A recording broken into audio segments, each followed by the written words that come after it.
Pseudopod is extruded into this universe from a dimension of purest fear. It's beautiful in its own alien way, but what's to come will unsettle you.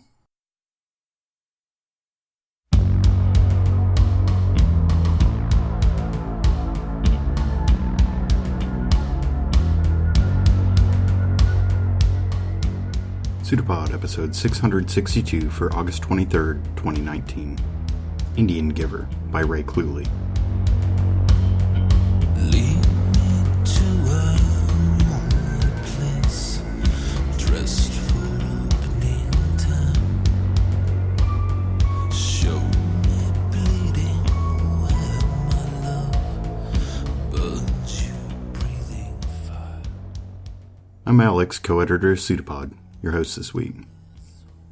Ray Cluley's work has appeared in various magazines and anthologies, including a prior appearance here in episode 306 with Night Fishing. He's been translated into French, Polish, Hungarian, and Chinese.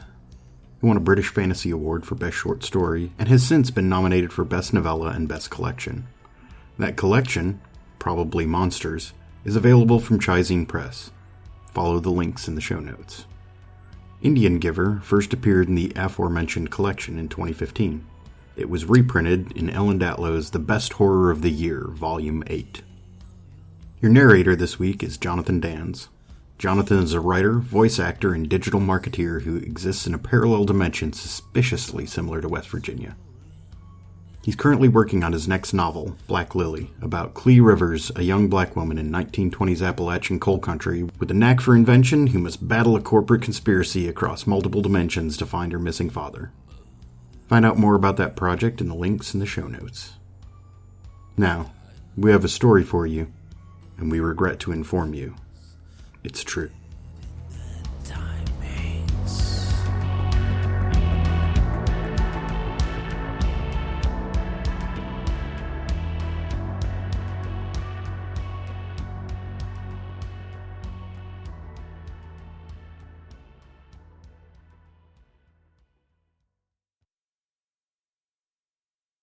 Indian Giver by Ray Cluley. Every man carries his share of ghosts, but there are those who listen to them more than others. That was Grady's opinion anyways. And most of those listening didn't much like what they heard. That was his opinion too. So he wasn't surprised to see Tom stumbling across the darkening yard towards him. If he was surprised at all, it was only that it had taken the man so long. The taming of the Wild West was something Grady never saw. He was a proper lieutenant, not a glorified bookkeeper, ledger maker, though there were plenty of those. But even so, all he saw of the West was tired and worn down. Land and people. Native people mostly, but Tom carried the same look himself right now. He had something in his hand that was supposed to be Tennessee whiskey, but probably wasn't. It would taste right, though, and they'd drink it down just fine. A tale of woe was best punctuated with whiskey. Seeing Tom made him think of that Philly boy, of course. Stick a city man out here, and it gets to him sometimes, that was true. But Grady wasn't so sure that was the thinking this time. Still, those ruminations were likely to get him morose and melancholy when he was drinking, and it looked like he was going to be, so he tried to think of other things.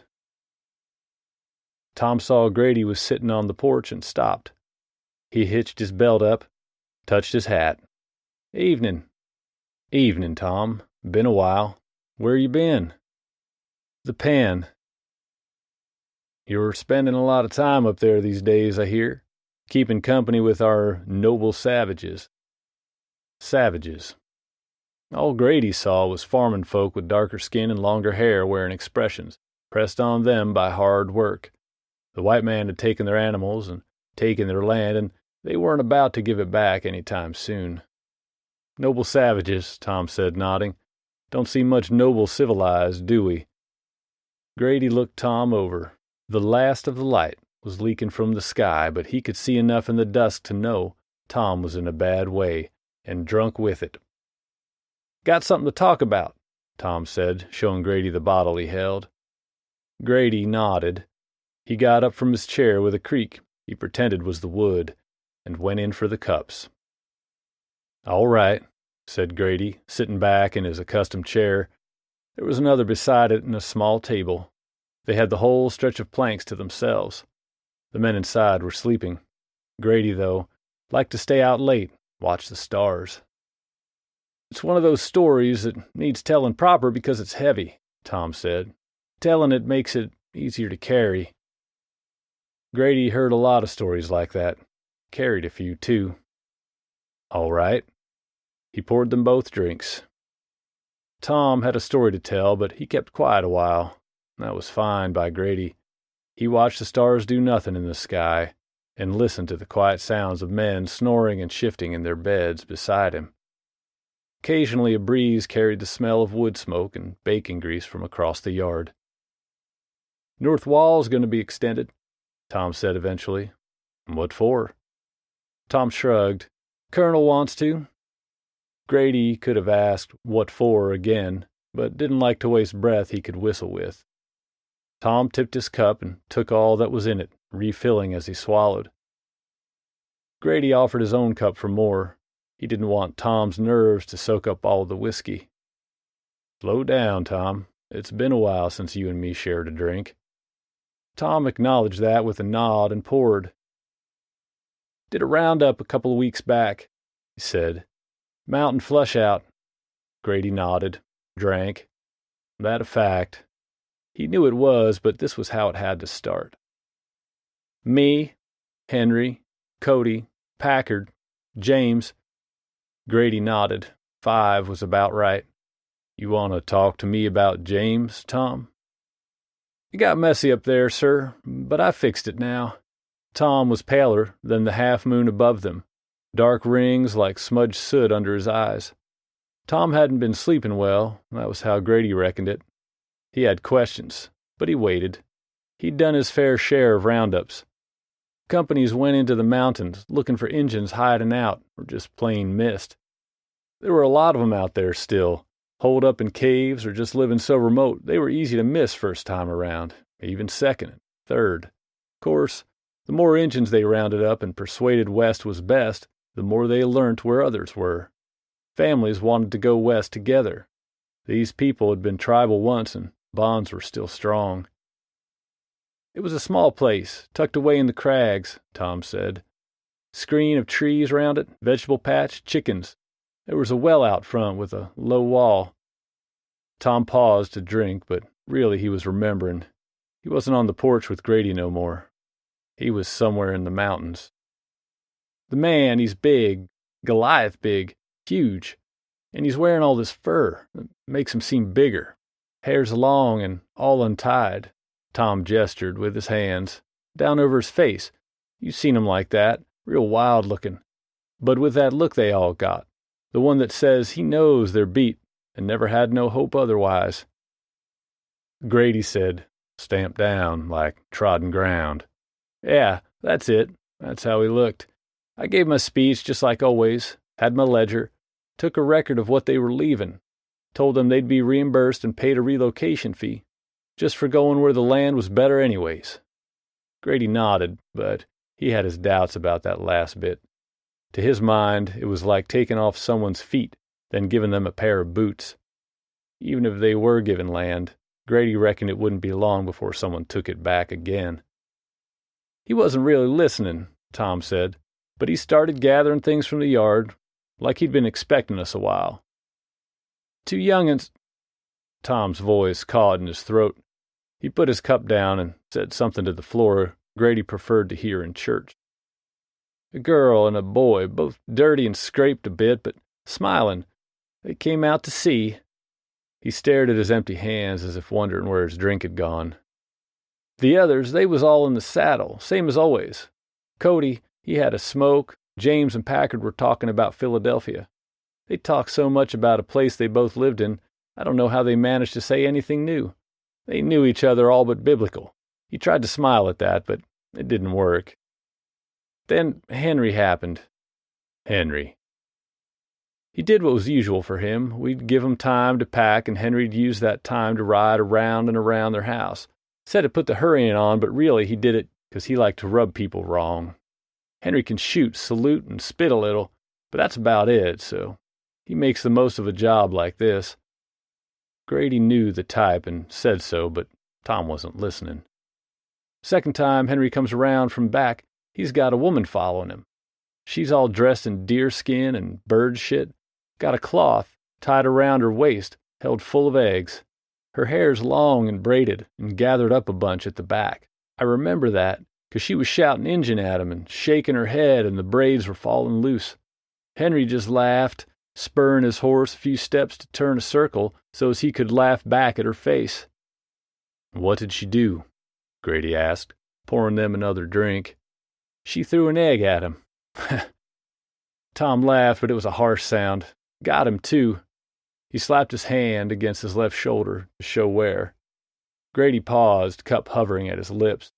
He knew how a story with a bored young soldier and an angry Injun woman could end after something like that. And Tom had said it was messy. James said the same thing by doing what he did, tasting his own gun and putting a stain of himself on the walls of his bunkhouse. "What'd he do?" Grady asked. Henry, I mean. "He crapped in their well." Tom looked out into the stockade, though there was nothing to see out there but cabins, and they was only dark shapes in the gloom. He swallowed his drink down. "He crapped in their well," Grady said. "Well, sure. He did that a lot. If they pissed him off some, or they took too long packing, he'd crap. Got so I wondered if he held back for the occasion. Usually he'd crap front of the house, the doorway or someplace. No reason for it when it's a home they're leaving anyway, but he knows they don't want to see that as they leave. It's spitting in a man's wound. Even Injun knows that."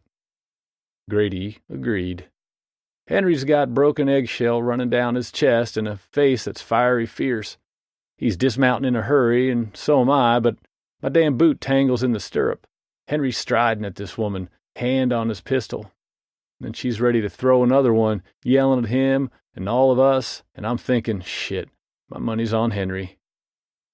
Tom was talking in the present tense of things, Grady realized. They were getting to it now.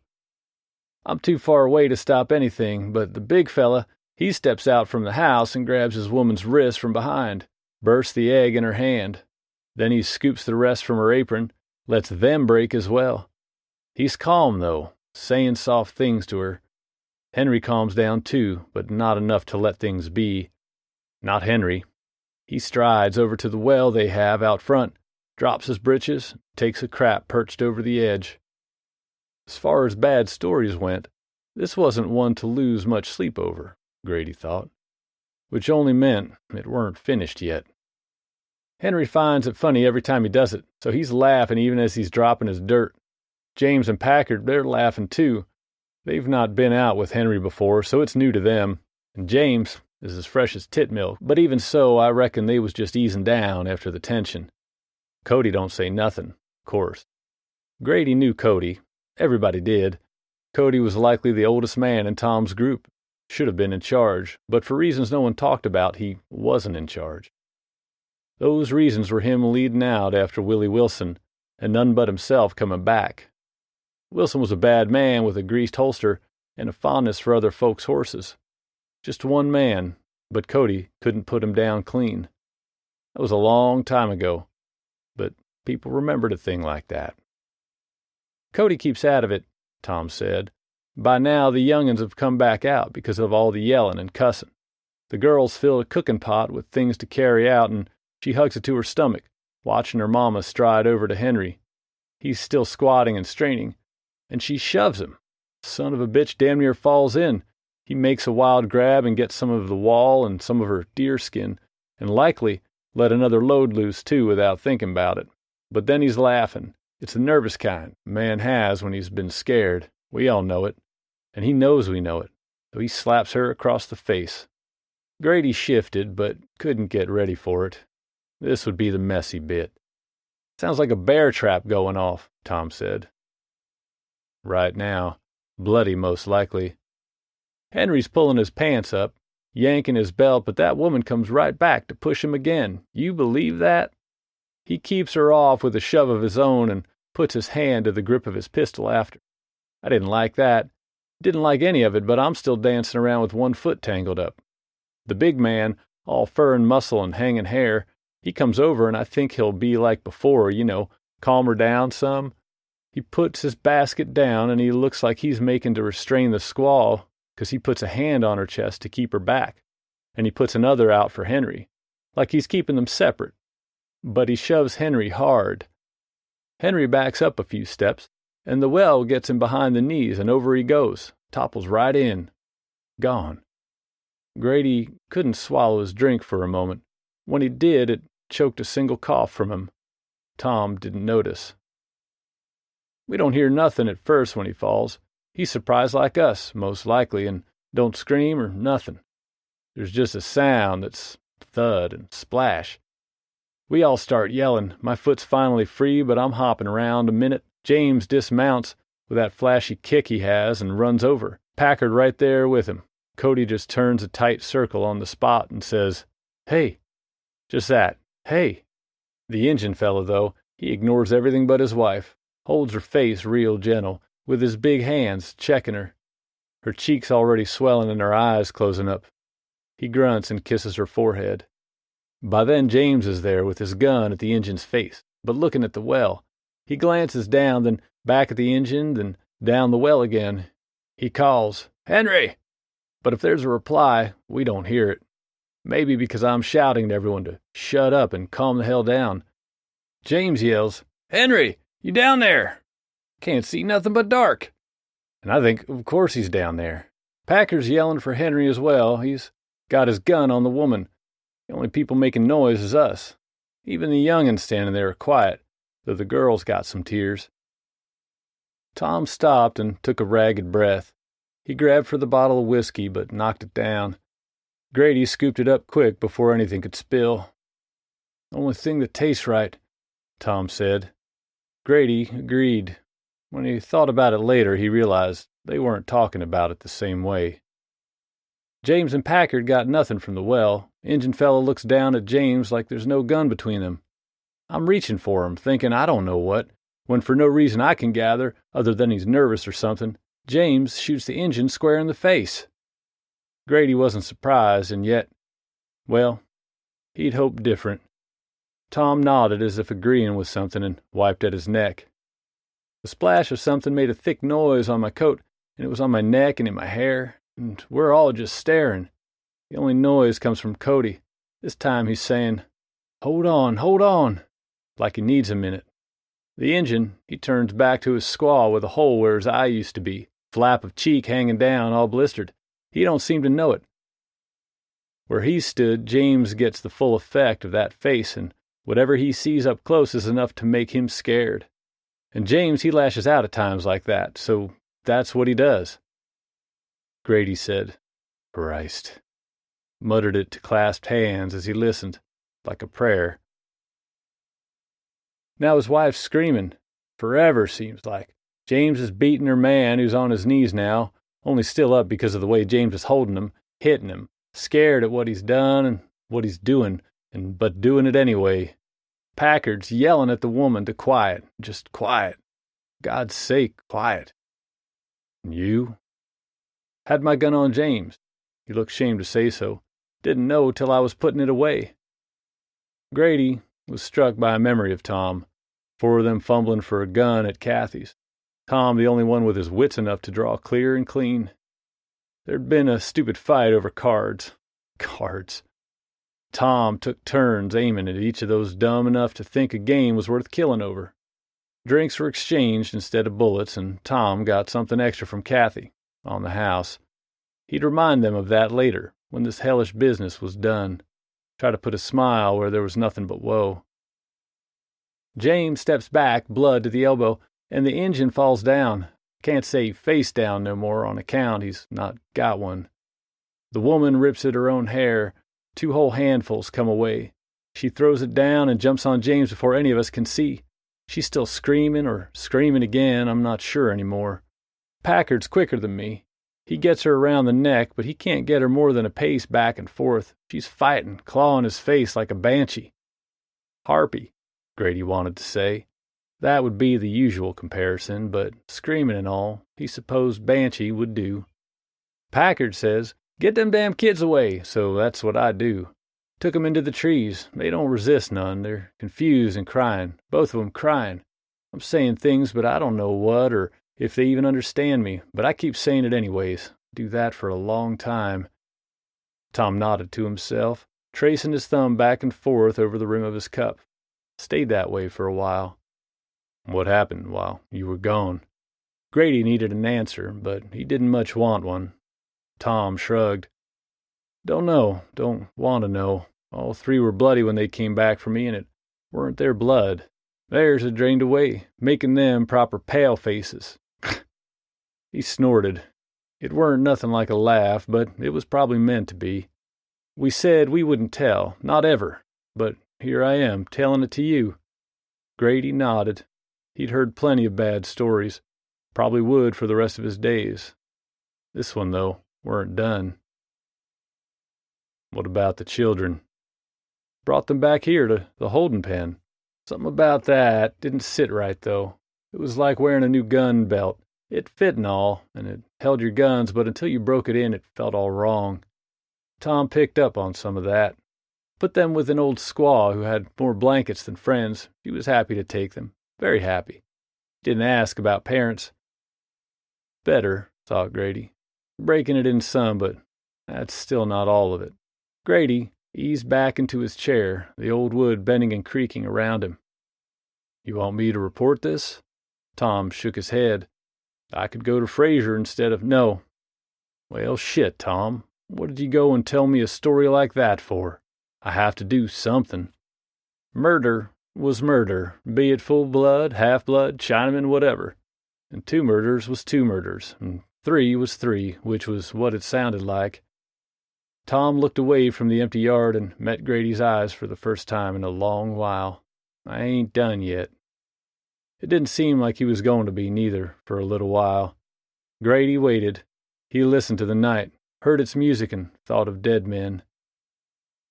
We got back, Tom said, and when we did, we swore our secret, went to our bunks. We sold Henry's horse and gear over the river, told people he'd gone to town after a week in the Peaks. None of us spent the money. Seemed important to Tom, so Grady nodded. That night I dreamt of where Henry really went, saw him fall, saw the engine lose his face. Cody and James and Packer dreamt the same, but they didn't tell me nothing. You'll have dreams like that a while now, Grady warned him. He had plenty like it himself. Every night, Tom agreed, and worse. Worse? The water. Got blood in it. Grady said nothing. He looked down into his cup. It's true, Tom said. I can't have nothing but milk or liquor, else I taste it in there. What about the others? What about Cody? I can't say, because Cody's gone. Get to that. James and Packard, they taste it. He remembered James. Tasted it. And we see them, too. See who? Tom gave Grady a sideways look and took another drink. See who, Tom? Say it loud. Hear how damn foolish it sounds. At the window sometimes, in the yard once, Tom said in a quick whisper. Packard woke to see the woman looking down at him where he slept. She was standing on his bed. Her feet left muddy prints on his mattress. Y'all talked about this? Tom nodded. Cody gathered us up, said he was seeing the big man all over the stockade. Said he was going mad, wanted to let us know he was riding out before he ruined it for the rest of us, and said something. Said he'd let folk down before and it near killed him, and he weren't going to do it again. Packard, he saw the squaw. James didn't give details, but he said he saw both. And you see them? Behind every person I speak to, standing there looking at me. Grady checked around himself slowly. You see them now, Tom? Tom turned away and stared into the darkness of the stockade. No, I fixed it. Well, that's good, Tom, that's good. Grady offered him something to smoke, but Tom waved it away, so Grady didn't have one either. We went back to the place in the mountains, the 4 of us, drinking whiskey for days because we couldn't brew coffee without it having the coppery taste of blood, no matter how strong we made it. When we got there, it looked just as it did the first time. Broken eggshells, chickens scratching around out back. Things were piled up and still there, tools and cooking gear and the like. It took a while to get courage enough to look down the well. When we did it, it was for nothing, 'cause we couldn't see. James suggested lowering a light, but what's the point, I said. We was there to give the dead proper burial. Might have been only me willing to say it, but no one argued. So we rigged a harness, and down I went. It was my group, and it was my idea, and it was me who let things go so bad. Grady hadn't been there, so he couldn't argue, but he thought Tom was probably taking more responsibility than was his. Sounded like there was plenty to go round. It stank in that well. You work a ranch or serve long as we have, and you get to know what death smells like, but this was different. It was bad, rank and wet and bad. Like, well, I don't know what like. It was a rough well, shelf of rock down there, too hard to shift, make a ledge next to what looked like a puddle, but wasn't. It was much deeper. He made the shape of it in the air with the drink he held. Henry was on this ledge, which explained the thud we'd heard. The other two, the engines, were at the watery bottom. They'd been weighted down, so I had to get wet to make sure they were there. I was worried they'd got out, see, and so were the others. Cody, anyways, 'cause he yelled, "They there?" real anxious, like they might not be. I said they were there, and then I saw Henry's fingers. They were bloody and his nails were broken. I held the light up a bit and saw where he'd tried to claw his way out. God Almighty, his son and all the rest of it, that shook me. I looked up at the others, 3 faces looking down at me like I was in my own grave, and that shook me too, so I got the hell out. I said nothing about Henry.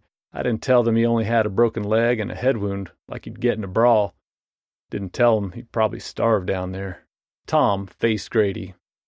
Do you think if he'd known those 2 engines were down there with him, he still would have starved? Grady was given plenty of time to answer the question, but he chose not to. He wasn't so sure Henry starved, not in that short time, not with a belt and boots to eat. Got them all up and buried anyhow.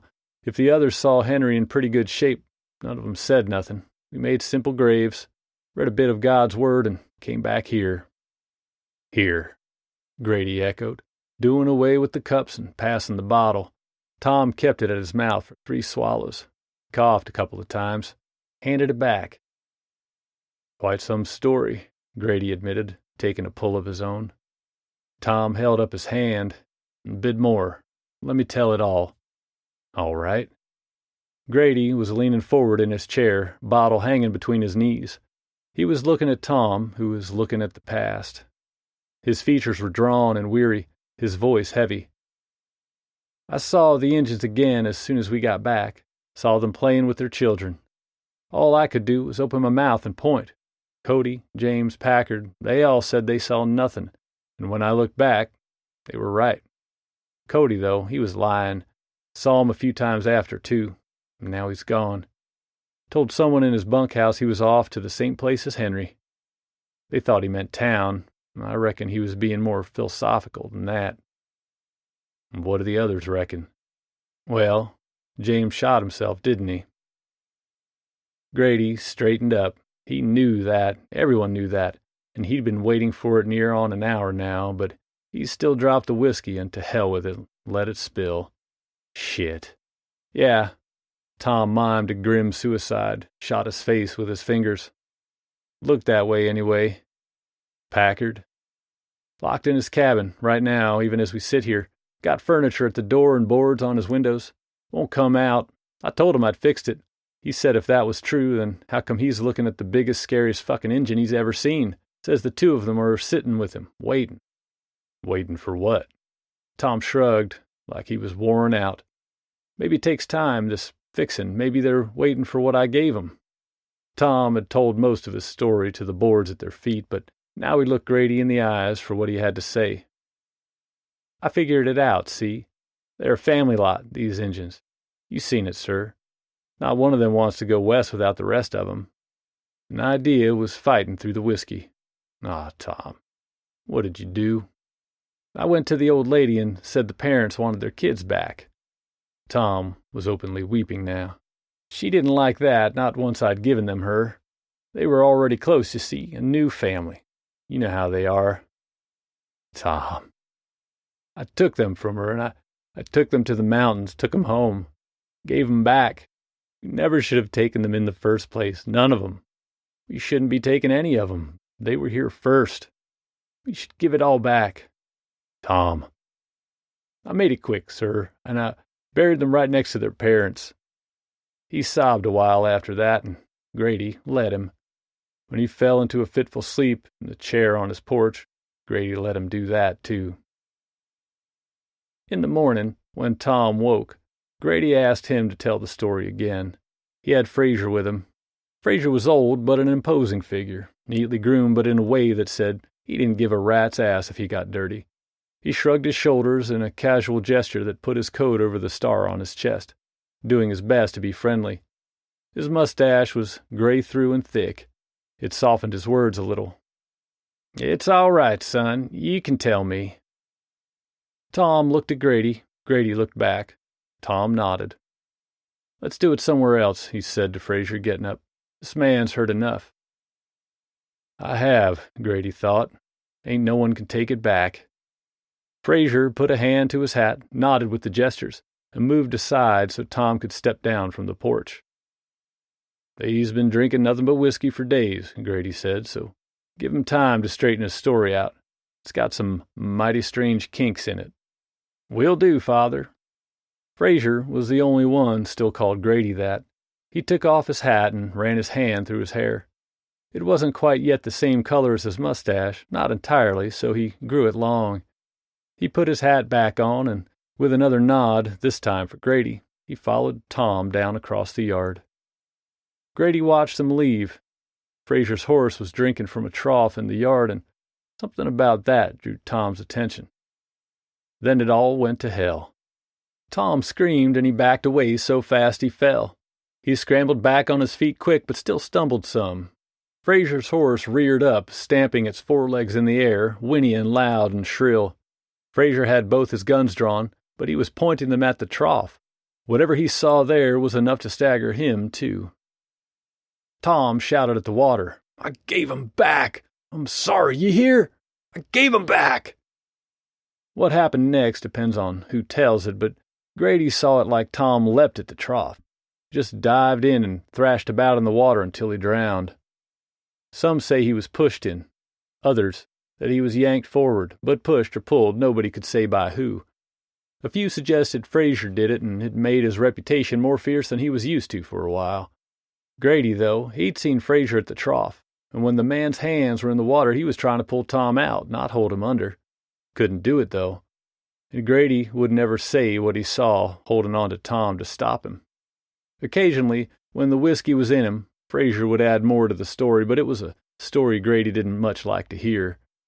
There's no giving back a story when it's told, so if talk ever went to Tom or James or what Packard did to himself shut up in his cabin, Grady took his old bones elsewhere.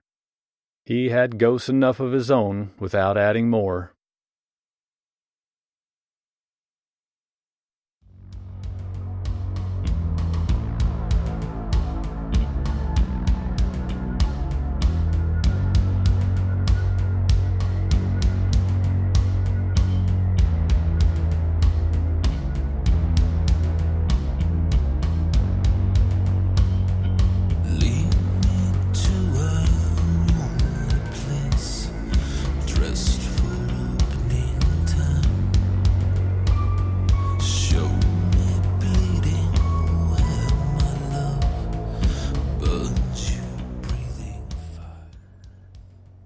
I'm not sure I can really do the ugly themes of this story any service they don't already say themselves.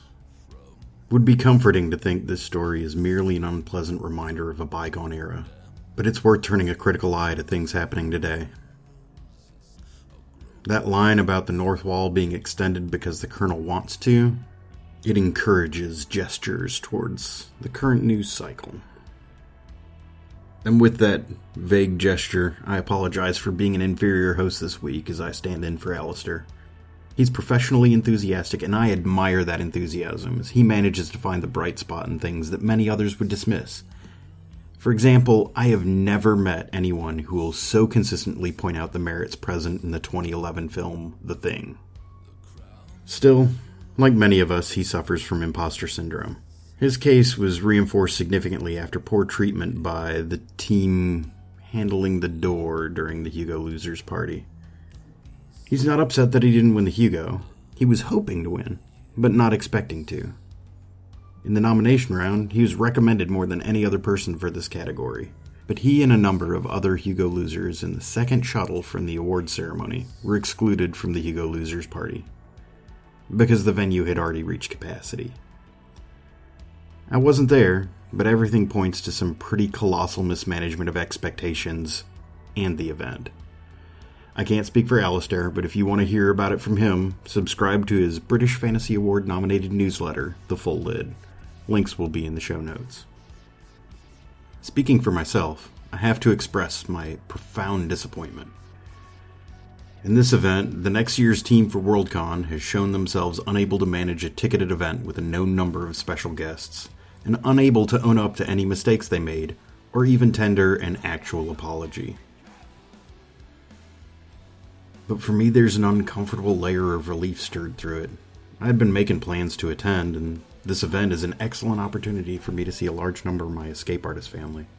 I've been hoarding vacation days and setting aside cash a little at a time. Now I have a big chunk of my schedule given back to me, and I can plan to make trips later this year and next on my own terms. Because I just can't trust that half of a vacation on the far side of the planet won't be mismanaged by a team that can't properly get a group of people into a bar in Dublin.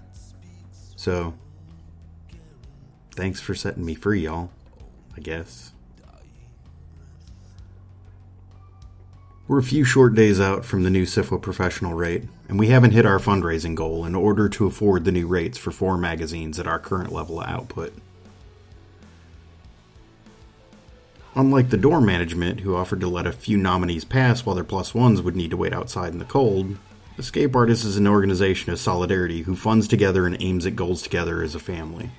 An easy way to hit our budget would be to cut 1 magazine, but that's not going to happen. We'll need to work on our budget, but we're not going anywhere. But please help us if you can by going to pseudopod.org and clicking on Feed the Pod to subscribe. Pseudopod is part of Escape Artists Incorporated and is distributed under a Creative Commons Attribution Non-Commercial No Derivatives 4.0 International License. Theme music is by permission of Anders Manga. Pseudopod knows, this place, it's a horror show. If the guy next to you decides to knock you out of this world forever, he can do it with just a piece of metal or hell, even his bare hands. You blobs, you sit there, chilling in this room, and I can smell the rot of dead animals soaking in the acid of your guts. You suck the life from the innocent creatures of this world just so you can clock another day. You're machines that run on the terror and pain and mutilation of other lives. You'll scrape the world clean of every green and living thing until starvation goes 187 on every one of your sorry asses. Your desperation to put off death leading to the ultimate death of everybody and everything. Dude, I can't believe you all ain't paralyzed by the pure, naked horror of this place.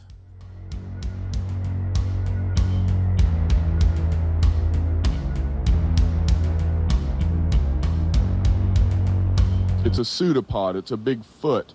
It's all about podcasts these days.